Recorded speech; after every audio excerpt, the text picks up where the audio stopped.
Okay, welcome to this week's QA.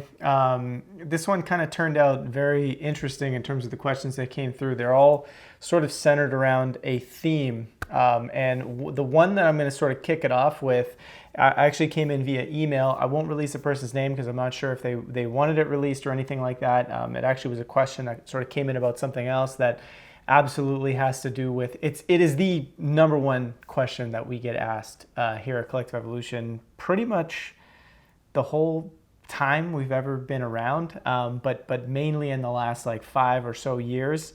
And like I say, this question here, the other ones are all going to kind of come out of this, and these ones all came in via YouTube.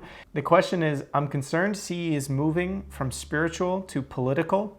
Is this the case? And if so, I may have to cancel my subscription. So this is insanely important. And it also happens to be, so much of the discussion that, we have here around the office. And not only that, it's something that for some viewers or for people that are reading our content, maybe coming into it for the first time, or maybe only read an article here and there, or maybe are kind of more like, read half an article, but maybe not the full thing, or, hit and miss with content is the point of trying to get at. It can be very, very difficult to understand sort of the totality of the ethos and the mission that we have here at Collective Evolution. There's currently one set of videos that sort of sums this up pretty strongly. It's kind of the thesis that I've had for a very, very, very long time, since back in 2009, and it's what I'm going to explain here today, but I've put it in something called the CE protocol, which I'm currently remaking to kind of expand and be a little bit more concise, but you can find that. I'll put a link in the description. You can find that on CE but essentially what the answer to this question is that the base thesis of everything that we do here at Collective Evolution is not about, hey, there's spirituality and then there's politics and then there's environmentalism and then there's these different things. That's not how we view things. We view things as everything that is happening in our reality is a reflection of the inner state of the individual and the collective. The collective is made up as the individuals, such that essentially you can look at driving paradigms, driving worldviews, driving deep foundational answers to big questions that we have on this planet.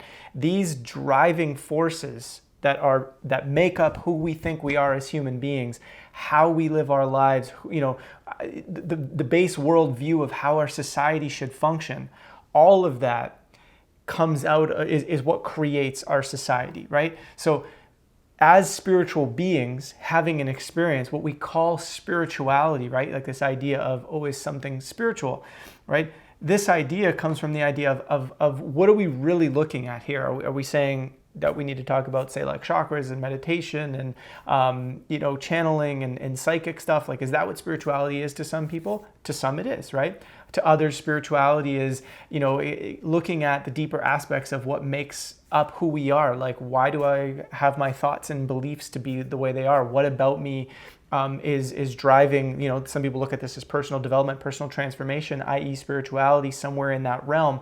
Other people, see spirituality as, literally just, okay, I'm a spiritual being and I just want to talk about the lack of form in the true nature of my being. So I want to look at things that are all about auras and that are all about, like I said, like channeling and all these different things. This is kind of the box of spirituality from my perspective and from our perspective here at CE. This is kind of like the box, whereas the reality is if spirituality, which is how we define it, is literally the base essence, right, of the entirety of existence, meaning everything is made up of consciousness. Everything is made up of energy that is always in full potential and is formed by how people choose, or I shouldn't say how people, but how consciousness comes into actual material reality and how it can, then go back into formless reality and back into, meaning we can create and recreate different things based on how we collectively focus on something, right? And if you were to look at the base reality of our entire nature anyway, as quantum physics is showing, it's that it's always infinite and boundless consciousness, right? Now, it sounds like people might look at this and be like, well, that doesn't mean anything. Well, it does. This is the base nature of our reality that we're discovering through science. When you take that position and you start to understand and you start building a worldview from that, and you say, okay, well, we've now questioned a deep, deep, deep understanding that we've held, which is to say that our entire, the old story is the entire world is this material makeup of atoms and electrons, and everything has sort of just come and evolved into what we see today, and humans are interacting with it, and we're kind of just animals in this process, and everything is, just happening is in the best of our ability, and human nature dictates everything that we're doing. That's a worldview, right? But science is now showing us another worldview that when you combine that with your deep connection to self and deep inner knowing, you can actually feel out which worldview you resonate more with that's starting to emerge. And for us, and what inspired this work back in 2009, when I first put together the style in which a lot of CE's content was going to be created, it was based around this emerging worldview, this emerging understanding within science that we live in a non-material reality, and the advent of non-material science was starting to paint a different picture of what humans are, what we're doing here, what other beings are out in our potential galaxy here. I know not everybody believes in that stuff, and that's okay, but it's painting a different picture. And so if you ask the question, why are current events the way they are? Why is politics the way it is? Why is the way we treat the environment? Why is it the way it is? Why do, what's going on with whistleblowers popping up all over the place saying, hey guys, there's weird corruption going on behind the scenes, right? Why is that the case? What about us as humans is creating these stories, right? Now, the position that a lot of people will take is that if we look at politics or we look at some of the current events that go on, they're just big distractions, right? It's not anything we should ever pay attention to. It's just to kind of keep everybody fighting with each other. Absolutely, right? Which is why we do not talk about current events in that light. We never have, we never will, and we don't do that. We only look at current events in the light of why is this happening? What about our human condition? What about our worldview? What about our current paradigm? Who we are as people, who we are as beings, our own belief systems, our own limitations, right? What about us is creating that, right? Plus we go through a process, right? If so many of us, if there's a chunk of us that are kind of open to new ideas, but there's a huge chunk of us that are fully bought into the reality, we also speak to this chunk and we say, hey, the thing that you're believing about a specific event, right? Or a specific thing that you see happening, is it really true? And if so, how do you know it to be true? Because here's another piece of evidence that suggests that there's a different story.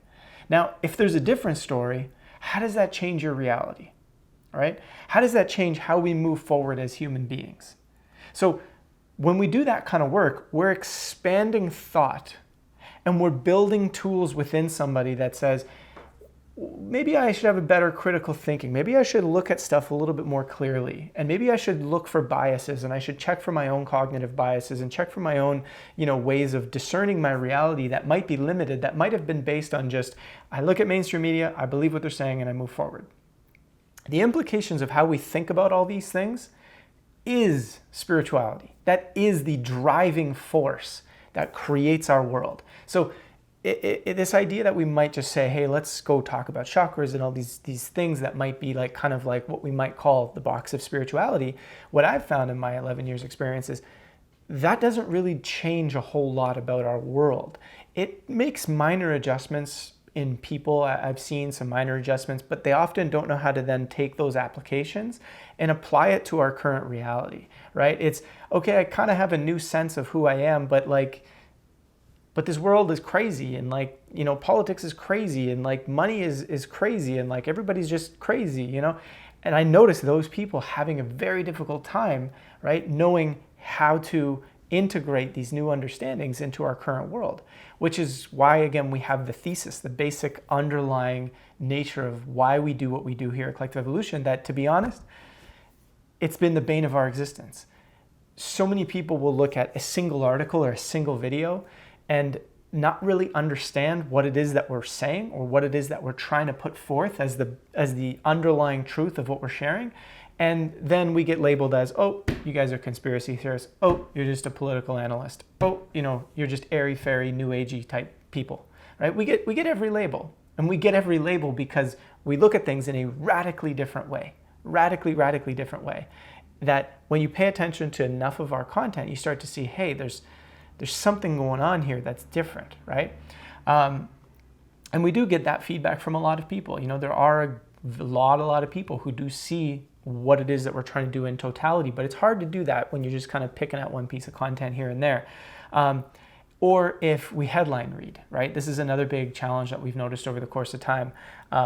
If you write a headline about something, like for example, we chose to dive into some of the Trump coverage over the past couple of years because, and if you read the articles, right, it would be, here's what's happening, here's the human condition behind why it's happening, and here's how we can free ourselves to move forward to not get trapped in this.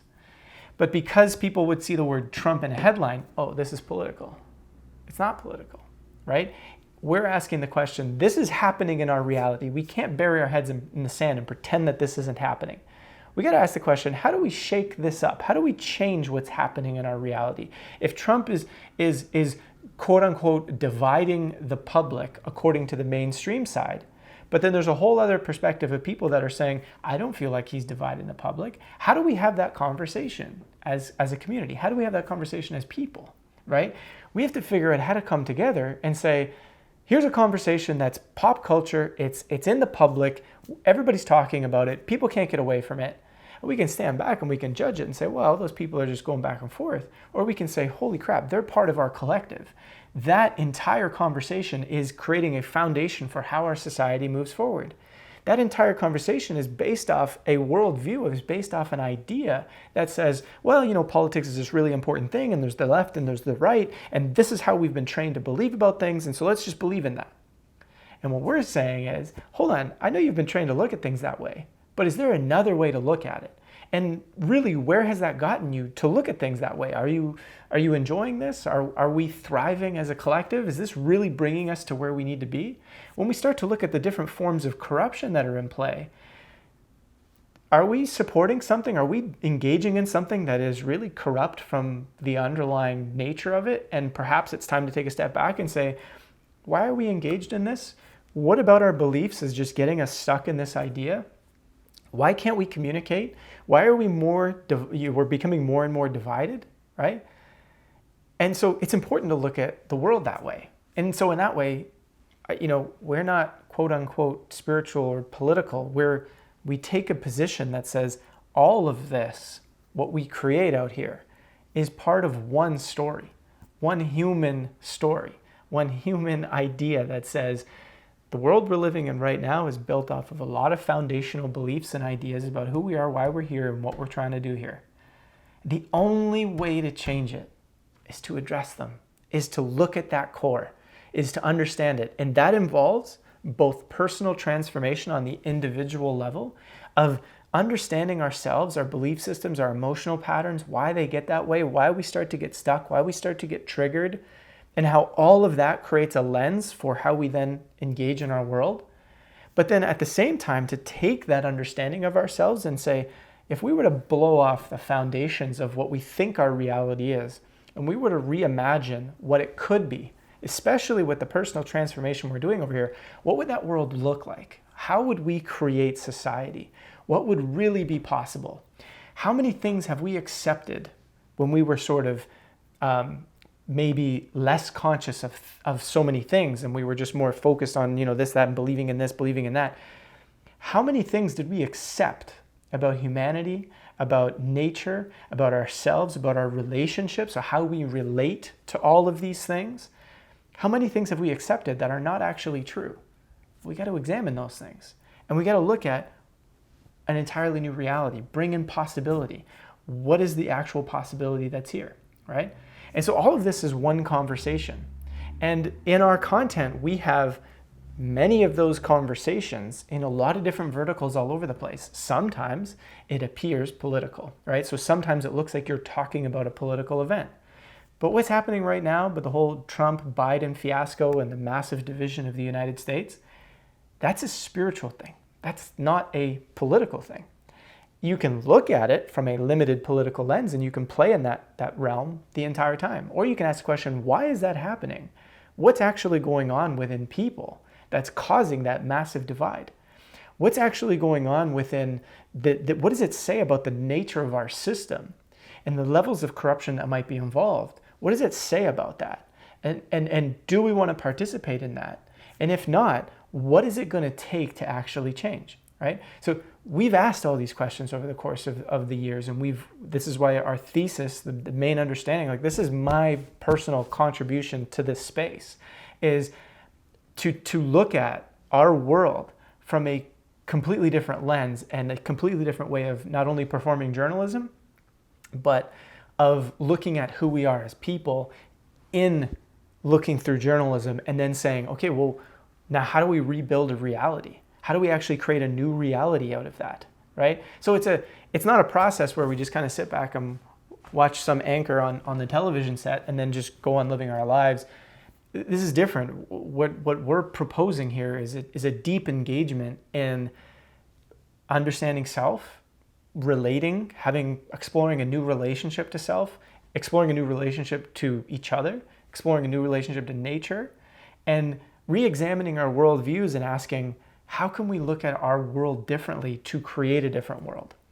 And if you take the perspective that Rupert Sheldrake has put forth about morphic fields and so on and so forth, and you start to realize that little actions that we take on our own individual level in personal transformation, but in also the actions that we take amongst people, if we take those actions, they have a massive impact on the collective, even though it may not appear that it's having that impact. Now, this isn't to say that we shouldn't take global impact together, but it's to say that when we do this work that we're proposing here, of examining, of re-questioning, of looking at how to relate to things differently, it creates an underlying quantum change in the nature of our reality that starts to shake the foundations that is holding up our current world and our current worldview and our current paradigms. When those foundations shake, light comes through that allows people to see, whoa, things weren't exactly what I thought they were. Something more is going on here. And that's what we're seeing right now, right? So many people, us and other people out there, have been doing work over the course of the past while that has helped create the situation that we have today, which is this massive form of understanding that something weird is going on behind the scenes that we may not have been aware of before. Some of us, yes, some of us, no, right? Some of us may not have realized the level of corruption or the level of deception happening at certain places. And now we're coming to that. That's a spiritual experience. That's a spiritual experience to begin to understand our reality and how we relate to things in a different way. That's what we do here at Collective Evolution. So let's take that and dive into this first question. So this comes from the Gamer Hippie, and it says, how do we alter society's hold on the decision-making process on what is going to affect every citizen? We have already seen time and time again that no matter who is in politics, they do not base their decisions on positive change for the 95th percentile of the working class. I believe that any decision that is going to affect my body, my food supply, my mind, and ability to live in the land of the free should have my direct input, not just considered but counted. So again, great question, right? Probably a huge question right now. But again, this is a spiritual question. This is a question of where does my underlying vote, if you will, where does my contribution as a person into society get counted, right? How does my influence on something that we're co-creating together, how does it get counted? Because most people have looked at it now and they said, well, voting, we've been convinced, right? So we're testing our worldviews here, right? Voting is kind of helping us sort of be heard, but is it really, right? Do these politicians really work on behalf of the people? if you were to take a step back and you were to challenge and you were to be okay with challenging your worldview, you would look at information and you'd probably find out that, yeah, most of those politicians are affected by lobbyists, and those lobbyists are working for their own interests. And now you might stop there and say, yeah, it's because those people are evil. And we don't stop there. We don't believe, we don't have this idea that there's this evil going around the world and doing things. Our perspective is, hold on a second, let's go deeper. What is actually driving those lobbyists to do what they need to do? Well, they're working on their behalf because they're part of an alliance. That's what a lobby is. They're part of a dairy alliance, right? We'll just pick dairy lobbying or oil lobbying, right? They represent oil companies, and they're trying to say, hey, let's make sure policy is created that supports this oil lobby, this alliance. So they go, okay, well, we want to maintain our control. We want to maintain the use of our product. We want to maintain pricing structures. We want to make sure all this is there, because we've built an entire story as the lobbying or as the oil companies where we just want more and more wealth. We've invested so much in infrastructure, and that costs so much, and we need to keep having more and more oil sold, right? We need to keep driving our businesses. We need to keep driving these things. And so they want to make more and more money. So the heads of the corporations, right, say, hey, yeah, we'll get together in a lobby group and we'll make sure that money is spent on feeding money into politicians to take care of our interests. Not because they're evil, but because they want to keep everything they've built, all their power, in place. Because the behind that is, I need to survive. And in the world we have today, in order to survive, well, you need to gain lots of money.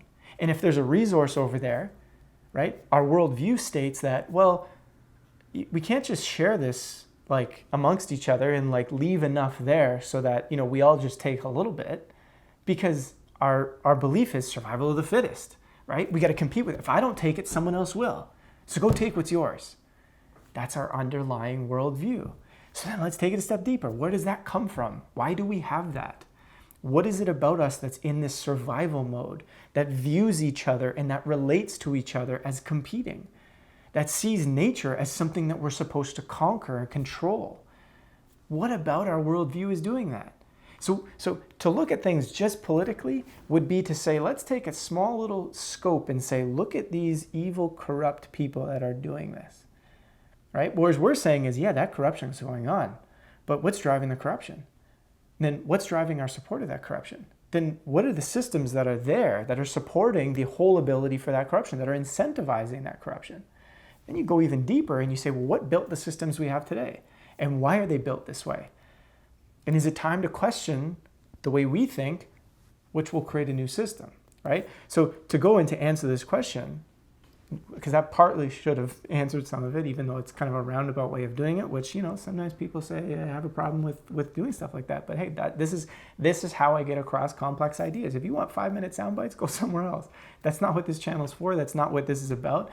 We're trying to create deep, meaningful change here, which takes some time. It takes some engagement and takes some focusing on it, right?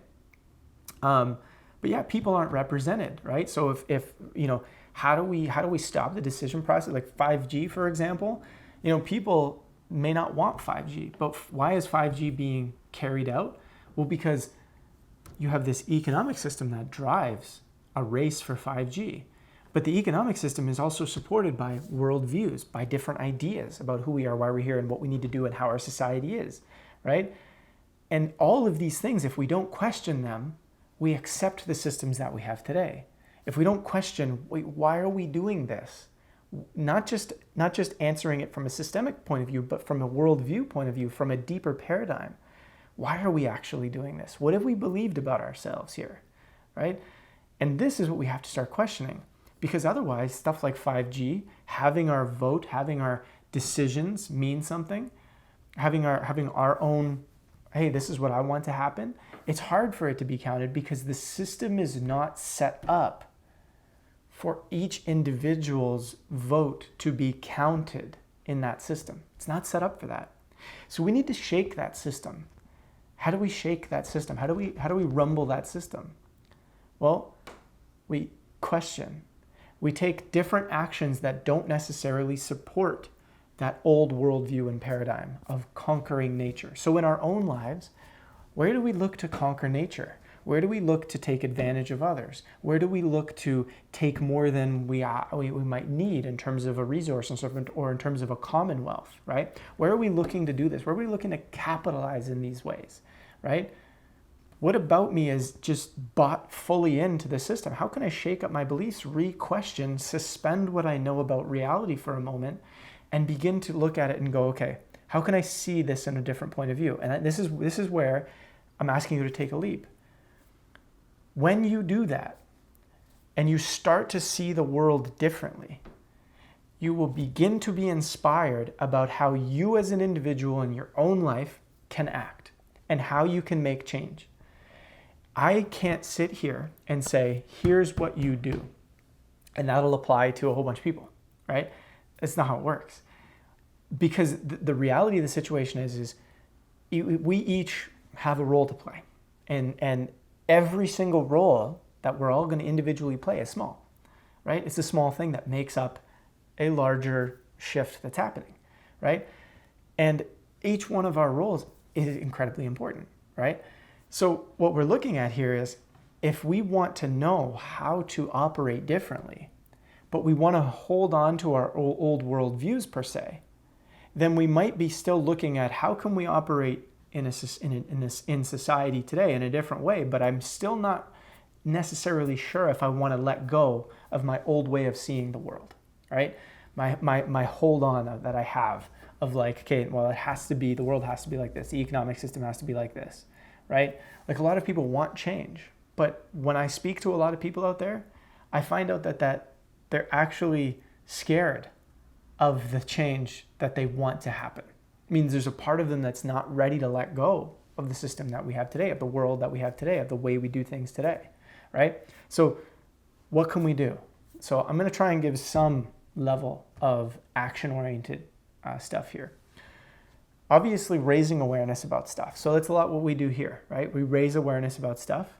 We help people understand. We help people question things. We bring this awareness, these different understandings of the world, we bring that to other conversations, right? People that we meet up with or conversations that I have with people, I get them to question things, look at things differently.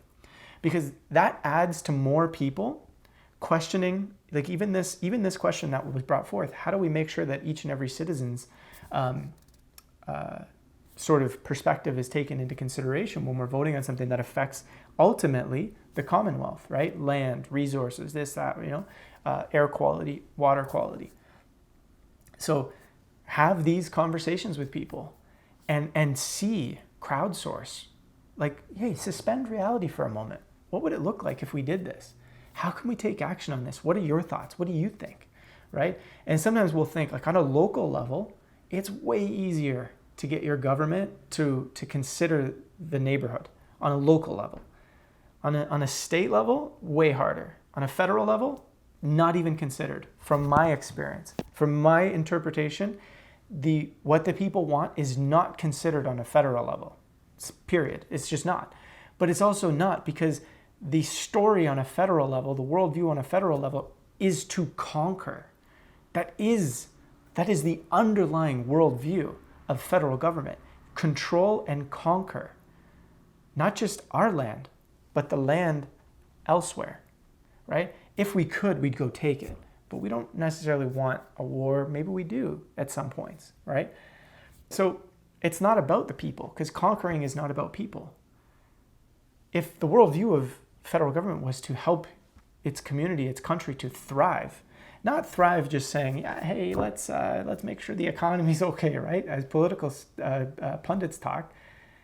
No, thriving. What would it look like for if communities, if people were actually thriving? Deep within yourself, what would it look like? See what that story looks like. See what that world looks like, right? This is the work I think we have to do. Like this is how it relates to the next question, right? Let me just make sure this is the right one. Right, so relating from that into this question, this comes from Aldous. There is clearly a control of acceptable discourse happening, attempts to steer the direction of debate. How can we shift the focus away from the problems and into removing the cause of these problems by creating solutions that do not fix what is wrong, but completely bypass what is wrong in order to create sustainable, long-lasting communities? So again, it's a great question, and it relates to what we're saying because the story continues, right? And I want to challenge this for a moment, right? And I know I don't want to get into semantics. I want to go deep here. This person may have meant this in the way I'm saying it, right? But I want to put this forth anyway. Let's for a moment suspend the idea that what's happening in our world is wrong, right? That some of the things that are happening are wrong. Let's suspend that for a moment and say what's happening in our world is happening. And it's happening because we hold a worldview that says we're all separate from one another. We're all competitive, right? And we all need to survive and conquer, survival of the fittest. And out of that, we've said, well, we have this economy, and the economy is set up to do this so that everybody can fight for their piece of the pie. And because that's the only way to get these animals, which we call humans, to organize and to do things together, to not kill each other. It's the only way to do it, right? And on top of that, well, the system incentivizes doing things illegally, doing things wrong, gaining a whole bunch of power and then just wiping people out. Wiping out, massive classes, socioeconomic classes, right? The system incentivizes that. The system incentivizes making crappier products in polluting the environment to make more money because that's what the system incentivizes. And so you go, well, let's just, punish those companies. We're not addressing the core problem. We're not addressing the underlying issue, which is the worldview, which is the way we think, the way we relate. Right? In Native culture, they talk about their relations with nature, their relations with other tribes, their relations with animals. Right? What's the relationship that we have? What's the relationship in society as we see it today to nature? What's your relationship to nature? What's your relationship to animals? What's your relationship to every animal? I'm not just saying dogs and cats that live in your house. I'm talking about the billions of animals that get killed every year so that we can consume them, right? Again, I'm not saying right or wrong, right? This is the key. Stay away from right or wrong, right? That's why part within the thesis of what all this work is based off, as I fix my microphone here. The whole thesis of what our work is based off, if you watch the CE protocol, neutrality is an important aspect. Neutrality doesn't mean I don't care. Neutrality doesn't mean I sit back and become passive. Neutrality means I suspend for a moment this idea of right or wrong so that I can seek what is really driving this. I want to understand why somebody does something as opposed to just saying they did something, they're bad, because that doesn't fix anything. Why did that happen? How do we fix that? Not only that, but neutrality is tapped into complete potential, because that's what neutrality is. Neutrality is infinite potential. So, and again, you got to watch the video to understand the scope of that. But the point here is that we are looking at things, right? So we're looking at things and we're saying, okay, well, there's all these things that are wrong that we got to fix. And this comment is right? This question is right. We don't often address the cause, the root cause. Now, I'm assuming here that the root cause is that it's like there might be a deep underlying systemic problem that we're not addressing. They could also mean that the cause is the deep underlying worldview that is causing the deep underlying systemic problem that is causing the next level up, the next level up, the next level up of problems, right? If we keep going just surface level problem, like people often will respond to this kind of stuff, or even to me when I talk like this, they'll say, yeah, but just focus on what's practical right now. And I go, we've been saying that for like 100 years, if not more. People could have been saying that forever. We've been saying the same thing. Just focus on what's practical now. Just focus on this election, this issue, this vote, this one time, and then talk about the deeper stuff. But right now, this is important. Right now, it's just about COVID. COVID's important right now. Our rights are disappearing. Why are our rights disappearing? Because we don't address the deep underlying course of what's going on. We just think that, there's evil people, and those evil people are just trying to take our rights away. That might be partly true, right? On one level, there may be people that want more power, want more control. But what drives their power and control? They're people. They have worldviews. They have perspectives. The deep worldview of people in those positions of power is usually deep trauma. They have a deep trauma based on some form of childhood. They've disassociated, right? And I've spoken to people who know some incredibly powerful people and have spent a lot of time with those types of people and know what drives them and what goes on within them, right? I'm not saying this applies to everyone, right? And some of us also have our own traumas. But my point is they have a desire, a deep desire for more and more and more and more control, which produces a worldview that's essentially authoritarianism. So instead of just saying, well, they're evil, right, which says nothing, we look, oh, authoritarianism, what is that? Why do they want so much control? Why do they want so much power? Well, because they just want it, because they're thirsty, they're hungry for it. But why? Because the reality is, pretend they don't exist for a moment, you can find these exact same traits in people all over the world. That work in your office, that work in your bakery, that work, wherever it is, you're going to find that because it's a human condition. It's not just these evil people. It's built off of a story, a worldview, a paradigm that we've been telling ourselves for a very long time. And again, we've been talking this way for however many years, 11 and a half years now. And the tendency is to, I don't want to have these conversations. I want to just focus on just the one thing that's going on that's so important that we have to fight against right now. And people have been doing that for the entire 11 years that we've been doing this work. And it's still getting more and more tight out there. More and more tight, more and more, because some part of us, right, go back to the nature of reality. This is where it gets complicated a little bit. Go back to the nature of reality.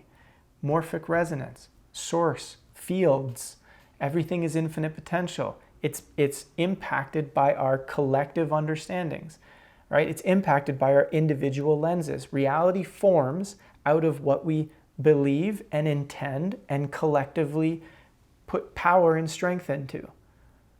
If we don't question these things and pull back and expand our thinking and re-question our relationships, we're always going to be upholding that old story, that old worldview and paradigm that is solid. But if we take a step back and we do this work, which I know as an individual, if you're not in the state of if you haven't experienced, say, a silence or a presence within yourself that allows you to feel a knowing that doing this work, these sorts of questioning actually creates a field that impacts what's going on. Check out HeartMath's research on this. This is all scientifically founded. People who hear this and say, this is airy-fairy stuff. Right, because you haven't looked at the science and you believe the worldview that everything's just material. So the worldview that we now know is false, the vast majority of the world still holds on to. We wonder why our world is the way it is today. We are not in touch with reality. So you can't just remove a politician. It doesn't put you in touch with reality. You can't just create sustainable practices. That doesn't put you in touch with reality. You're still going to employ the same underlying beliefs, subconscious beliefs, traumas, underlying worldviews. You're still going to employ that in a new system. We have to change within. Our motto, the company motto, is change starts within for this reason, right? So how can we shift problems away? Everything I just said, which is to say, keep asking the question, what is actually causing this? What is actually going on? What is the deeper underlying story? That would be getting to the core. So having conversations like this, and then asking yourself, okay, let's get uber practical. And this, we've presented before, but I honestly think, and I thank the people at Thrive for this, because they put together like a solutions hub that kind of lays this out even better than I've explained it in the past. So the way they did it is they said, look, whatever you feel inspired to create, I'll put up a picture of their model there. So whatever, you see they've broken it down into 3 levels: consciousness shift, systemic change, immediate needs. But you're going to find that there's a lot of people out there that are doing this same type of work, right? Thrive is doing this, right? We've been talking about stuff like this. I know a number of other presenters and people out there that are talking in this way, right? Which is to say, there are layers to what we have to change here, right? We absolutely have to question our worldviews, our consciousness, what's going on within ourselves.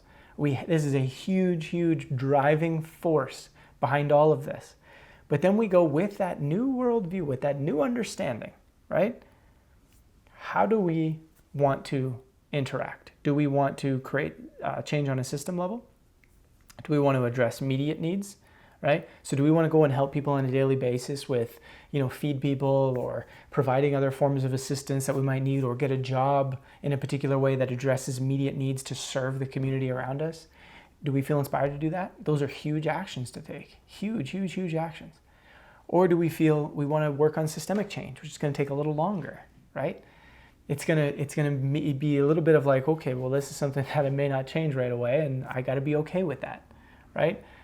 And we might want to go and create new ideas and work with people to create new models, or work with people to develop policy or something like that in the ways of doing things that are different, but that come from a deeper worldview, so that when that change does go into place, it actually lasts and is fluid, because it's not based on, well, let's just change this right now, which is in our current system, which is we're going to take money from over here to pay for this right now, and then that area is going to struggle, right?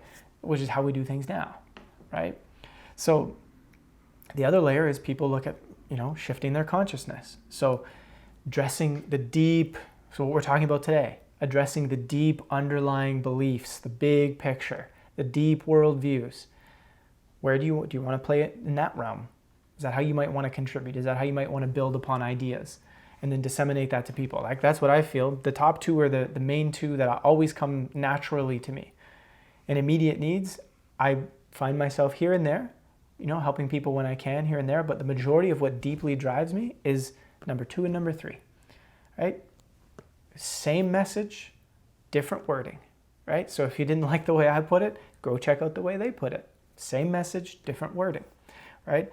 But these are how we start getting to the core. These are how we start getting to the bottom, right? So the next question here comes from Purple Girl 686. She says, how can we rebuild or re-incentivize modern journalism? Journalists, in my view, are supposed to play a counterbalancing role against large, powerful people/institutions. If we assume that such institutions have been co-opted today by the very same institutions that are supposed to check, in a more collective conscious future, what do you think journalism should look like? So again, this is a good question, and it's an interesting one, because yes, journalism and information, right? We're circling all the way back to the very beginning, right? Journalism, or telling the stories of what's happening in the collective, is how people start to realize what we're actually creating out there, right, as a collective. This is how we start to understand, oh, well, these people over there are treating the environment this way, these people are treating it this way, these people are treating each other this way, right? This is how we see what our collective is doing, right? So again, is this political or spiritual? They're all the same thing. It's all the same stuff if you look at it through the right lens, right? So journalism, sometimes people look at journalism and they go, wow, that's just about the current events and there's politics, and that's not that important, right? I would rather learn how to meditate really well, or meditation is more important than the journalism. That's another good one, right? There is nothing that's more important. There is no action that, if done from the same place, right, that is more important than the other. So whether you're looking at our world and you're assessing, say, the political structures, and you're helping understand the human condition behind that, or whether you are, and you're conveying that to 1 or 10 people or 1 million people, doesn't matter. That is equally as important as the person who is going and feeding the homeless, right? Is if they're coming from the place where I'm doing this to contribute, to serve, a deeper underlying change. It's beautiful. That's it. That's all that matters. Nothing's more important. We can get into the trap all day long, and we can sit here and we can quantify and make a little diagram, and we can make a little list, and we can go through all this mental work to like come up with what's more impactful, what's more important. We can calculate our carbon. This is my carbon footprint, and this is so important. It doesn't address. This is again the model of saying, well, if I hyper focus on one thing and I calculate that, I can then determine what makes the biggest difference. If we don't address the underlying why we're doing what we're doing on this planet, the deep, deep stories, the deep worldviews, the deep paradigms, if we don't address that, it doesn't matter the carbon footprint. We're just going to keep destroying. Our worldview is to divide, conquer, destroy. We believe we're one up over nature. We believe we're one up over animals. What do you think that's going to create? Destruction. That's what's going to happen. You know what I'm saying?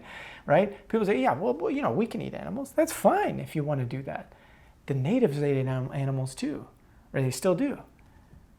But the difference is they relate to nature and animals completely differently than we do today.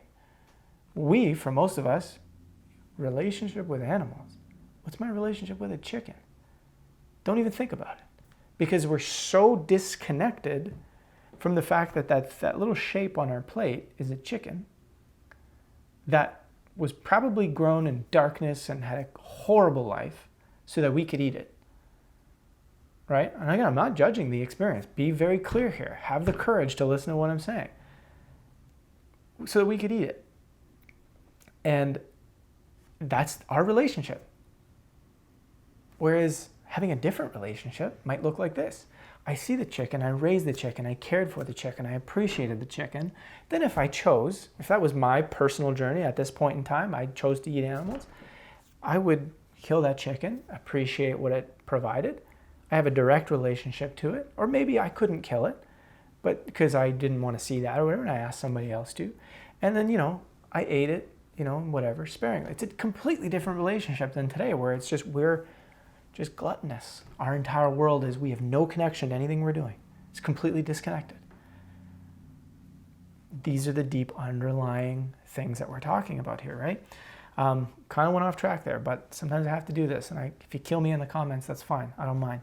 But how do we hold them about? What does journalism look like in the future? Again, comes from this underlying thing. Journalism is, so what I was saying back in the other one, equally important. Different actions, equally important. But journalism is going to improve when our worldviews change, right? So for us, we have no affiliation whatsoever, regardless of what some comments love to say.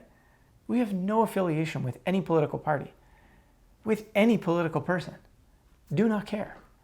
Does not matter.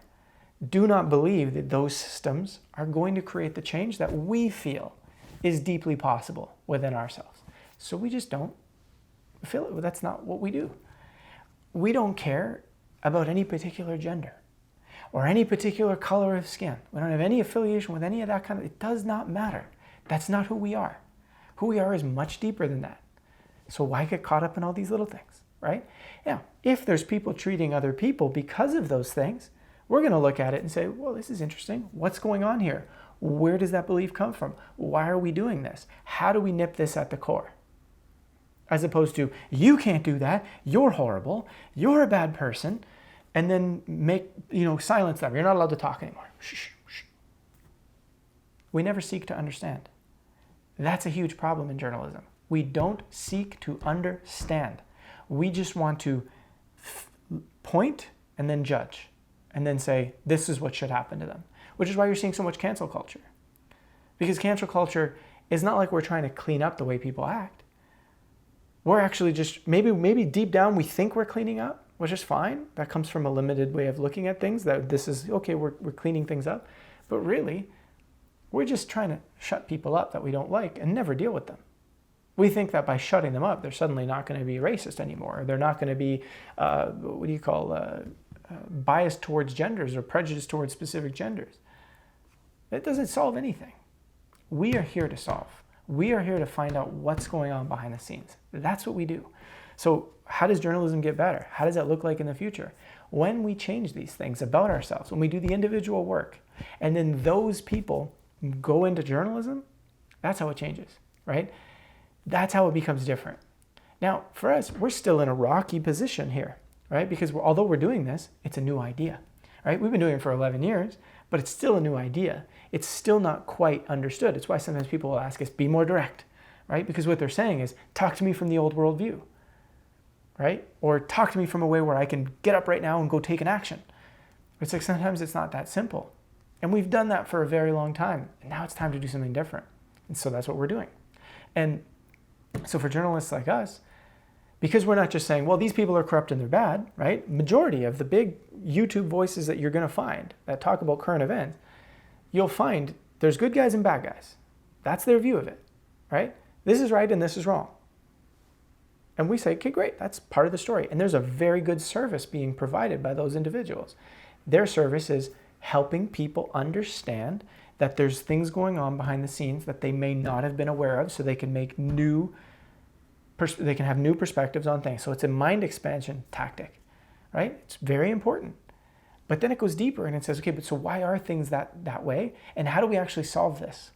What do we actually need to do to solve it, right? Everybody's saying, you got to stand up right now because of COVID. You got to stand up and fight. How does that solve it though?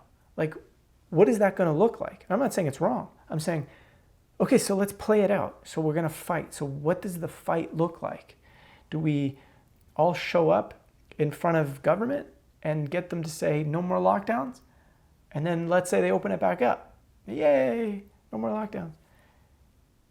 And then what? 5 years from now, there's a new virus that this time it's a little stronger, lockdowns. And then we go through the same song and dance? Are we solving it? I don't know, right? I think these direct actions must occur with the other things at the same time, with the deeper worldview change, the deeper conversations, the inner work, right? The personal work that has to go on. It goes hand in hand. And in journalism, my vision, my thesis for everything Collective Evolution does, I have this insanely crazy radical belief that you can do journalism and talk about these things all at the same time.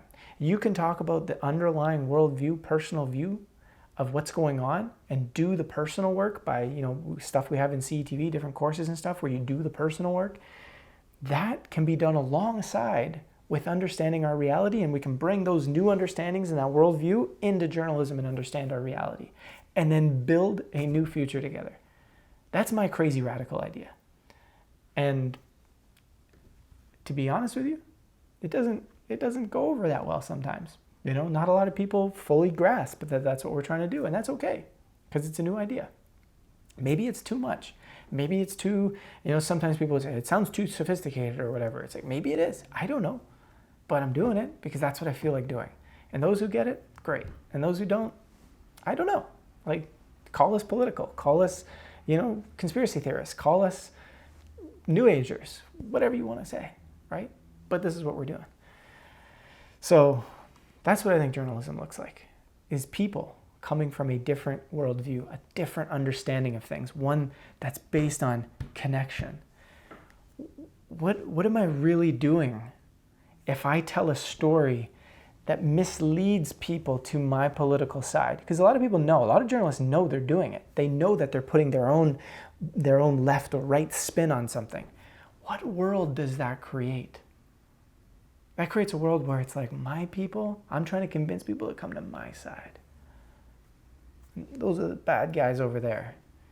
If we take a step back, well, there's always going to be roughly, right, in the States, roughly 50-50 of each political side, roughly, right?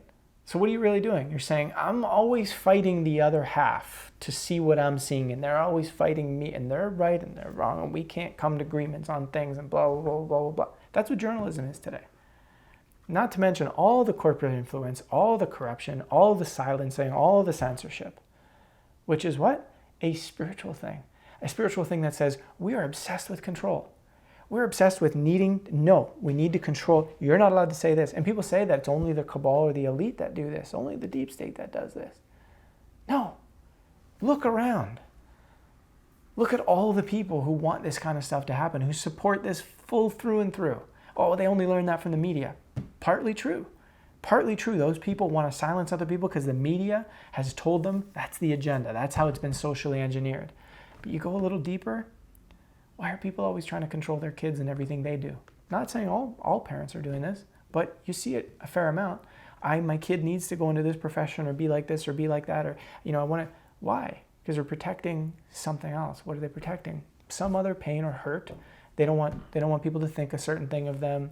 They want to make sure their kid's going to be safe or have a good career, or they may not care that their kid's career may be $20,000 a year, but they'd be happy. They need it to be $50,000 a year and they might be miserable. Something. I'm just putting out ideas. You can't paint everybody with this brush. I'm just putting stuff for us to reflect on, right? When we start looking at the deeper aspects of what goes on here and how ultimately, when you're saying, how does this all tie together? Said it at the beginning, I'll say it again now. Morphic fields, morphic resonance, consciousness, the underlying nature of our reality is that the more we change our beliefs, the more we change our understandings, the more we change this stuff that upholds the physical systems and structures, and then we take action from this new understanding within ourselves, the more it all becomes insanely malleable. It stays really rigid when we just want to go and fight it with hammers. When we're holding on to the old ideas and we're trying to just fight them with hammers.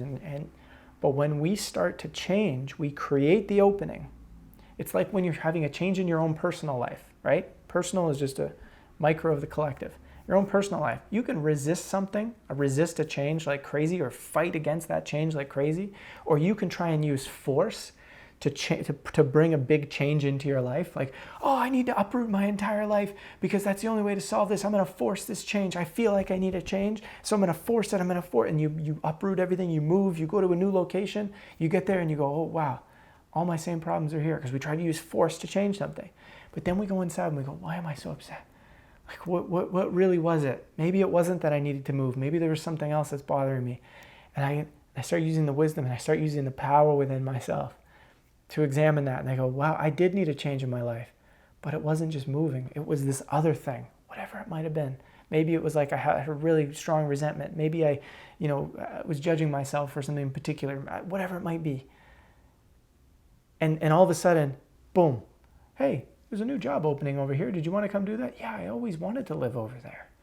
And these things just pop up in our lives, right? You've probably had this experience. I've had it many times, many times. When I'm not trying to force something, and I go in and say, okay, what is this really about? What do I really need to change? What do I really need to do? What am I being asked of here? Everything becomes malleable. Doors open up, space opens up, change can be made. So it's got to be the worldview, the underlying questions, with the systemic changes all at the same time. In a conversation, in personal work, in personal transformation, it's all part of the picture. It's not one thing or the other. It's all part of the picture. Thanks so much for asking the questions. Thanks so much for the participation. I would love the feedback. Again, I know I went off on a lot of tangents and I expect to get destroyed in the comments for it, but that's okay. This is how this work comes out sometimes. It is what it is. And if you have questions for next week, drop them down in the comments, and it's been fun. Enjoy doing this, and hopefully we'll get a couple other people from the company on here at some point and going through this stuff. It's just been a little bit of a weird time for us here, so we haven't been able to do that as much, not because of COVID or anything like that, but yeah, we'll get her going.